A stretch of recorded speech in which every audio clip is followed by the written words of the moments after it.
तो भाई फिर से आपका स्वागत है सोलो लेवलिंग रैग्नारॉक के चैप्टर नंबर 3 में। और भाई जैसे कमेंट्स करते हो वैसे कमेंट किया करो, और भाई चैनल को सब्सक्राइब, वीडियो को लाइक करना तो भाई भूलना मत। तो शुरू करते हैं। तो भाई जैसे कि पिछले चैप्टर में हमने देख ही लिया था कि जो भाई मॉन्स्टर था वो भाई सी लेवल का था, लेकिन हमारे जिनो की जो रैंक है वो भाई ई है। तो भाई इस चैप्टर के स्टार्टिंग में हम देखते हैं कि भाई पूरे कोरिया में अनाउंस किया जा रहा होता है कि कोरिया आर्ट यूनिवर्सिटी में डंजन ब्रेक हुआ है, और उस जगह पर भाई जो भी लोग मौजूद हैं वो भाई वहां से तुरंत निकल लें। तो यहाँ पर भाई आर्मी वाले भी आ चुके होते हैं जहाँ पर भाई ये डंजन ब्रेक हुआ होता है। तो यहाँ पर भाई एक आर्मी ऑफिसर रहता है, वो भाई कहता है कि सेठ, यहाँ की पब्लिक मरे जा रही है और हम सिर्फ यहाँ पर खड़े होकर देख ही सकते हैं। हंटर एसोसिएशन के द्वारा भेजे गए हंटर्स कब यहाँ पर पहुँचेंगे?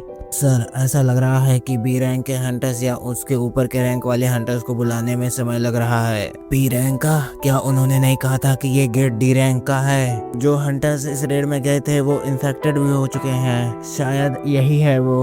क्या सच में एक सी रैंक का हंटर संक्रमित हो गया है? तो भाई दूसरी साइड इसको देखते भी हैं जो भाई हमारे सोहो पर अटैक करने के लिए आ रहा होता है। सच में ये क्या बकवास है, ये नीचे से कूदकर इतना ऊपर आया है। ये तो एक सी रैंक का मिस्टबर्न है, इसके पास तो हथियार भी है। मुझे पक्का यकीन है कि ये पिछले वाले मिस्टबर्न से अलग है। मैंने अभी अभी अपना लेवल बढ़ाया है, तो मैं एक बार तो आजमा ही सकता हूँ। तो भाई इतना सोचते हुए जो हमारा सोहो रहता है वो भाई लड़ने के लिए तैयार होता है, लेकिन उससे पहले ही भाई अटैक कर देता है। लेकिन जो सोहो रहता है वो भाई बच जाता है, लेकिन भाई सोहो के पीछे जो भी चीज रहती है उसको भाई दो टुकड़ों में काट के रख देता है ये। तो भाई इस अटैक से बचने के बाद जो सोहो रहता है वो भाई बगल में देखता है उसके सिलेंडर पड़ा हुआ है, और भाई दूसरी साइड में ये जो भाई मिस्टबर्न रहता है सी रैंक का, भाई हमारे सोहो के ऊपर अटैक करने वाला होता है।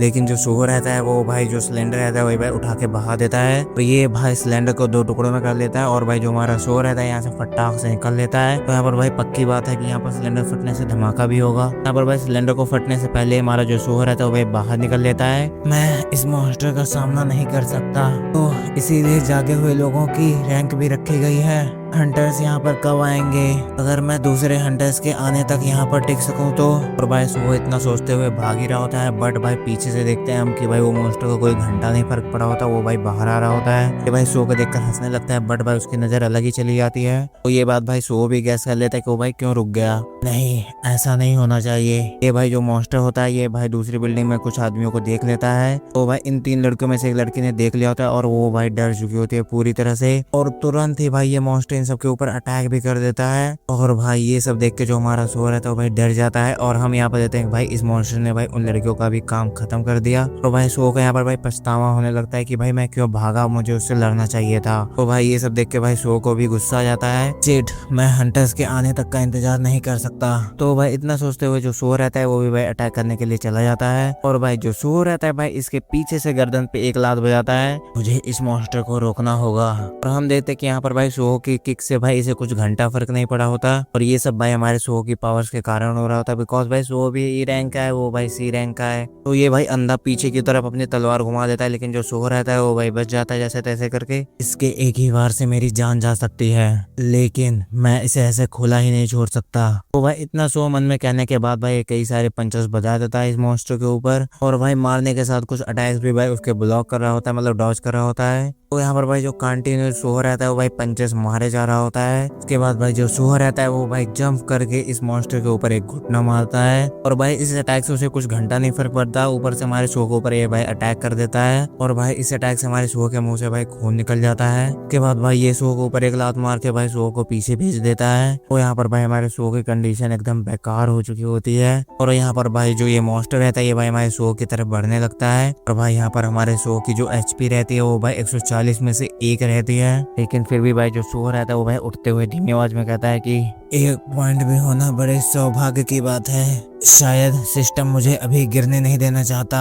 दूसरी साइड हम देखते हैं कि भाई एक नीली नीली वॉल रहती है, और भाई यहाँ पर जो ये मॉन्स्टर रहता है भाई स्माइल भी कर रहा होता है, और भाई धीरे धीरे इस वॉल में क्रैक्स भी पड़ने लगते हैं। तो भाई यहाँ पर सो जो रहता है वो भाई अपनी एक ही एचपी से खड़े होने की कोशिश कर रहा होता है, और भाई धीरे धीरे इस दीवार की दरार भाई बढ़ रही होती है। और ये मॉन्स्टर भाई हमारे सो के ऊपर अटैक कर देता है, और हम यहाँ पर देखते हैं कि भाई जो हमारा सो रहता है वो भाई 99% थक चुका होता है, सिर्फ 1% की ही पावर बची होती है। और भाई यहाँ पर आप सो के गट्स को देख ही सकते हो कि जो हमारा शो है वो भाई अपनी 1% एचपी के साथ खड़ा है और भाई अपने मन में कहता है कि शेट, और भाई इतना सोचते हुए जो शो रहता है वो भाई मरने के लिए तैयार हो जाता है। और जैसे ही ये अटैक हमारे शो के ऊपर पड़ता उससे पहले ही जो भाई मैंने वॉल शुरू में बताए थे वो भाई पूरी तरह से ब्रेक हो जाती है, उसमें छेद हो जाता है थोड़ा सा, और भाई वहां से कोई भाई फुल स्पीड में निकलता है, पता ही नहीं चलता भाई कौन है। तो सीधा ये भाई जो हमारे सूहो और भाई इस मॉन्स्टर की फाइट के बीच में आ रहा होता है और भाई इतना खतरनाक अटैक करता है कि भाई इस मॉन्स्टर का हाथ ही उड़ा देता है। मतलब कि भाई इस मॉन्स्टर का हाथ भाई गनगनिया की तरह उड़ा दिया। और भाई यहाँ पर जो सूहो रहता है वो भाई फिर से नीचे गिर जाता है और भाई देखने लगता है कि भाई ये क्या हुआ। तो भाई जो सूहो रहता है वो भाई अपने मन में कहता है कि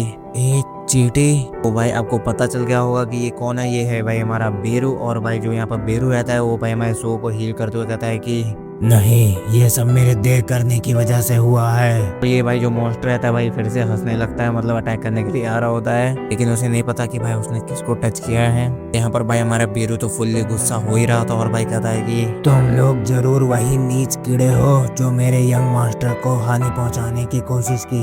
तो भाई डेडली आवाज में कहने के बाद जो बेरू रहता है उसका भाई ऑरा आप देख ही सकते हो। उसके बाद में भाई जो सूहो रहता है भाई फुल स्पीड में जाता है और भाई इस मॉन्स्टर को 2 हिस्सों में डिवाइड कर देता है। दूसरी साइड एक और मॉन्स्टर होता है जो भाई हमारे शो के टीचर के ऊपर अटैक करने वाला होता है, लेकिन फिर भाई हम देखते हैं कि भाई इसके भी टुकड़े हो चुके होते हैं। उसके बाद भाई इस यूनिवर्सिटी में जितने भी मॉन्स्टर होते हैं उनका भाई कुत्ता बना रहा होता है हमारा बेरू। मतलब कि भाई जो हमारा बेरू है भाई इन सभी को एक सलाद की तरह काटे जा रहा होता है। तो भाई यहाँ पर जो बेरू रहता है वो भाई पूरे सिटी का सफाया कर देता है। भाई ये सब देख के जो आर्मी वाले रहते हैं वो भाई हैरान होते हैं। तो यहाँ पर भाई इतना सब करने के बाद बेरू एक जगह पर रुकता है। भाई यहाँ पर जो बेरू रहता है वो भाई हमारे शो के पास जाकर रुका होता है। भाई यहाँ पर हम देखते हैं बेरू की पेंटिंग को और भाई यहाँ पर जो बेरू रहता है वो भाई कहता है कि कुछ समय बीत गया है यंग मोनार्क,